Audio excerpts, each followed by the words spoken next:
Fala aí, rapaziada, tô aqui logo do pós-jogo com a torcida aqui na Serrinha, pode até filmar aqui um pouquinho pra gente ver ali no tobogã e já gravar esse pós-jogo pra vocês, senão ia sair só ainda na parte do domingo pela manhã. Uma vitória que, assim, eu já havia falado pra vocês, né, por tudo que o Goiás jogou nesse Campeonato Brasileiro, pode ser um time muito guerreiro, que não desiste a momento algum, mas tecnicamente fica devendo muito. E assim como foi em jogos contra o Avaí, Cuiabá na Serrinha, Avaí, América Mineiro e muito mais, teria que ser no suspiro, na alma, para tirar esse 1 a 0 contra o Juventude aqui dentro da Serrinha. Um gol fundamental, né, do Nicolas, que, assim, matematicamente ainda a gente vai precisar dos resultados de amanhã entre Coritiba e Flamengo. O Coritiba não pode vencer o Flamengo dentro de casa e o Cuiabá também não pode vencer o Palmeiras, para o Goiás aí sim matematicamente garantir a sua classificação na Copa Sul-Americana. Entretanto, com 46 pontos, o Bragantino também perdeu hoje jogando dentro de casa, né, para o América Mineiro.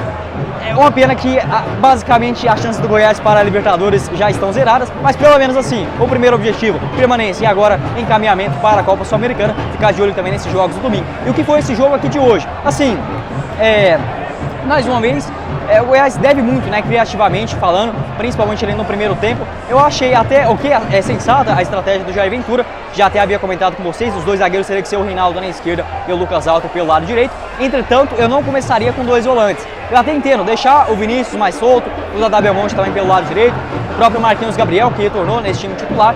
Porém, com o Luan Dias já na primeira etapa, quando o Caio Vinícius saiu do jogo, já deu uma cara diferente, né? O Goiás, novamente, entrando muito cansado. E assim, eu vejo dois pontos. Três, aliás. Tanto o cansaço dos jogadores que jogam em uma partida atrás da outra, né? Nessa reta final do Campeonato Brasileiro. A gente precisa tocar nesse ponto. A CBF não pode deixar acumular essa quantidade sobrenatural, né? De partidas que, obviamente, os jogadores vão cansar, vão ficar muito mais propícios a lesões e até mesmo jogar mal. Algo que o Goiás frequentemente fez nesse Campeonato Brasileiro, mas empenho e dedicação não faltou. Outros pontos também em relação à característica de jogo, né? O Goiás jogando dentro de casa, dificilmente ele consegue se impor com uma grande naturalidade. E era o esperado do Juventude. Inclusive a equipe de Caxias do Sul, treinada aí pelo Celso Roth, entrou com dois volantes que foram muito bem, tanto o Jadson quanto o Elton, não. Acabou entrando o Elton no segundo tempo. O Jadson e o outro volante que estava junto com ele fizeram uma boa marcação. O Imer também fazendo algumas jogadas, principalmente no Marquinhos Gabriel, que não conseguiu ter boas chances, né, principalmente com bolas enfiadas. Então, no primeiro tempo, o Goiás sofreu demais na criação, principalmente assim, sem o Caetano.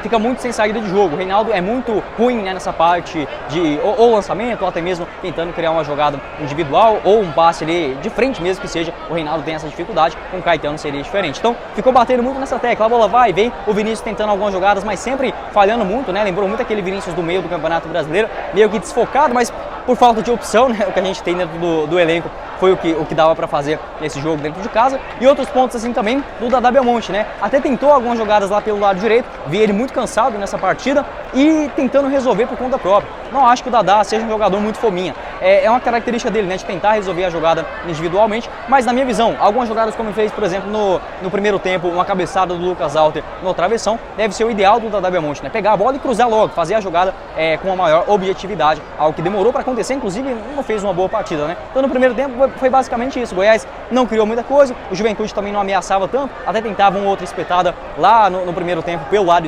direito de marcação do Goiás, já que o Diego era aquele jogador mais lúcido, né? Tentava uma jogada individual, inclusive sofreu umas 3 faltas ele consecutivamente, inclusive na minha visão acho que ele até machucou, tirou um pouco do pé das divididas na segunda etapa, mas assim, primeiro tempo ruim demais. O Goiás basicamente só teve a chance com o Lucas Alter, que cabeceou ali no travessão, uma bola, não dá nem pra dizer que foi aquele travessão todo, né? Ela já tinha saído por trás assim do gol, batendo ainda na trave, e basicamente a única jogada. Outros lances também perigosos, o Marquinhos Gabriel tentava uma outra definição com o Hugo pelo lado esquerdo do campo. Novamente o Hugo, por incrível que pareça, né, na minha visão hoje também um dos melhores em campo pelo Goiás, basicamente pela terceira partida consecutiva. Algumas jogadas que ele tentava, cruzando ali pelo lado esquerdo do campo também, não saiu muita coisa, mas pelo menos tinha essa criatividade, algo que eu imaginei ter muito mais decadência, né, com a saída, por exemplo, do lateral esquerdo também, o Sábio, que tem essa característica ofensiva. Pro segundo tempo, não dá nem pra dizer que o Goiás fez uma grande partida ou fez por merecer a vitória, se impondo sobre o Juventude, mas pelo menos não desistiu. Acho que é um ponto também que a gente tem que exaltar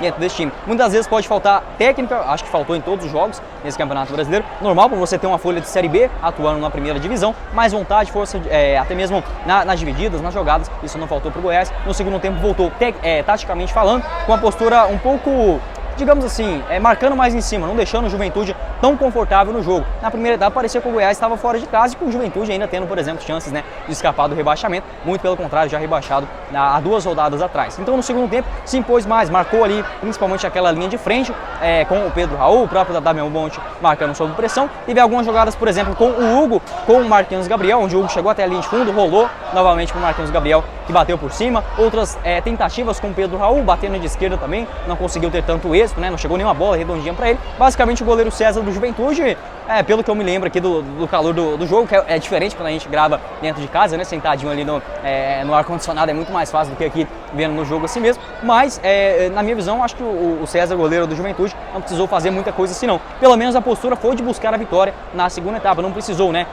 30, 40 minutos para o Júlio Ventura sacar isso e aí sim, né, colocar o time pelo menos marcando mais lá em cima. Algumas boas roubadas de bola, tanto com o Hugo na lateral esquerda, quanto também com o Luan Dias. Acho que até fez uma boa partida nesse meio de campo, né? Principalmente substituindo o Caio Vinícius, caindo mais pelo lado esquerdo de ataque do Goiás, né? E aí sim o Dieguinho tendo, digamos, essa criatividade mais pelo lado direito do campo. O gol acabou saindo mais ou menos com uns 34, 35 minutos, sem até que olhar aqui direitinho pra vocês. Um gol do Nicolas que tinha acabado de entrar, né? Havia acabado de entrar dentro do jogo. E assim, não deu pra mim ver quem cruzou essa bola. Eu acho que foi o Dieguinho ou até mesmo o Dadá Belmonte. Um cara do lado direito ali, a gente assistiu no jogo, não tem um replay, né? E já gravando aqui o pós-jogo pra vocês logo em seguida. Pelo menos o Jair Ventura, ele saca isso. O time é ruim, a bola não vai chegar redondinha pro Pedro Raul, nem pro Marquinhos Gabriel. Então bora fazer a coisa mais simples, cruzar a bola na área. E aí sim, o Jair Ventura pelo menos sacou isso, né? O técnico esmeraldino colocou tanto o Renato Júnior, que na minha visão foi muito mal na segunda etapa, quanto também o Nicolas, e permanecendo com o Pedro Raul lá na frente, sendo esses 3 jogadores altões, né, para disputar uma bola aérea, e acabou acontecendo no segundo pau o cruzamento com o Nicolas e marcando o seu gol. O Juventude, inclusive, teve um gol anulado antes disso, né? Se eu não me engano, a bola bateu na mão, acho que foi realmente uma falta, né? Infração. A Edna Alves, a árbitra da partida, marcou inclusive na hora esse toque, mas assim, pelo menos tendo essa boa definição do Goiás no segundo tempo, e não fugiu muito da minha expectativa. Eu já imaginava esse jogo difícil demais, truncado, e com o Goiás vencendo com uma bolinha ou outra, né? Acho que ficou devendo muito, mas como eu falei, essa sequência maluca de jogos a cada 3 dias acaba afetando bastante a qualidade de jogadores. Você pode ver o baixo rendimento do Dadá, do Vinícius, o próprio Pedro Raul não conseguiu participar tanto assim do jogo, até mesmo competitividade, né? Do Auremir, por exemplo, que fez uma partida muito ruim, errando em versões de jogadas. Então foi um jogo assim, bem ruim, pelo lado da torcida que estava aqui no estádio, mas o mais importante, nessa reta final, a gente não quer saber de jogar bonito, algo que não aconteceu, né, no Campeonato Brasileiro. Não vamos ser hipócritas, os 3 pontos fundamentais para essa classificação. Matemática ainda não, vamos torcer que aconteça nesse próximo domingo, mas moralmente, né, já acontecendo para o ano que vem. Inclusive as luzes aqui desligadas, mas assim, acho que dá pra gente destacar alguns pontos em relação a essa partida, principalmente as boas atuações. Acho que pode colocar o Reinaldo, fez novamente uma boa partida, pelo menos com um grande empenho. Lá na frente, o Marquinhos Gabriel, eu não achei ele tão ruim. Às vezes eu acho que ele esconde um pouco do jogo, mas muito por ele ter chegado no meio da temporada, parece que o time não entende muito as suas jogadas. O Dieguinho fez um bom primeiro tempo, no segundo acabou caindo um pouco de rendimento, então novamente foi mais na superação, alcançando aí agora 46 pontos, livre completamente de rebaixamento e com esse pezinho, né, na Copa Sul-Americana, inclusive pulando já uma posição garantida na 13ª, já que o Bragantino, né, acabou perdendo em casa para o América Mineiro. Então, se não vai na técnica, na grandes jogadas, por exemplo, como foi contra o Corinthians, foi sim uma boa atuação, pelo menos agora, né, na raça, e vencendo, né, o mais importante, o Goiás tirando essa zica de não ganhar aqui dentro da Serrinha. Quero saber a sua visão aqui embaixo nos comentários também. O que você enxergou dessa partida dentro de casa? O que você acha que acabou não funcionando? E vamos torcer como eu falei pra vocês, basta o Coritiba não ganhar do Flamengo no Couto Pereira, jogo no domingo às 4 horas da tarde, e também o Cuiabá não vencer o Palmeiras na Arena Pantanal. Vai ter Coritiba e Cuiabá na última rodada também, então a gente não precisa desesperar caso isso não aconteça já nessa próxima rodada. O Goiás fazendo a parte dele, né, voltando a vencer no Campeonato Brasileiro, já é fundamental. Vou estar deixando o link aqui embaixo, inclusive na descrição, do nosso apoiador, né, a Sorte GoBet, para você fazer a sua aposta nessa partida, por exemplo, do Coritiba, né, contra a equipe do Flamengo. Tem Cuiabá e Palmeiras também, outros jogos no complemento da rodada com ótimas cotações. Vou estar deixando aqui embaixo na descrição o link da Sorte GoBet. Peço para você se inscrever também, ajudar a gente a chegar nessa marca de 6.500 inscritos, e esse pós-jogo aqui um pouco mais enrolado, né, logo após essa partida contra o Juventude. Valeu, rapaziada!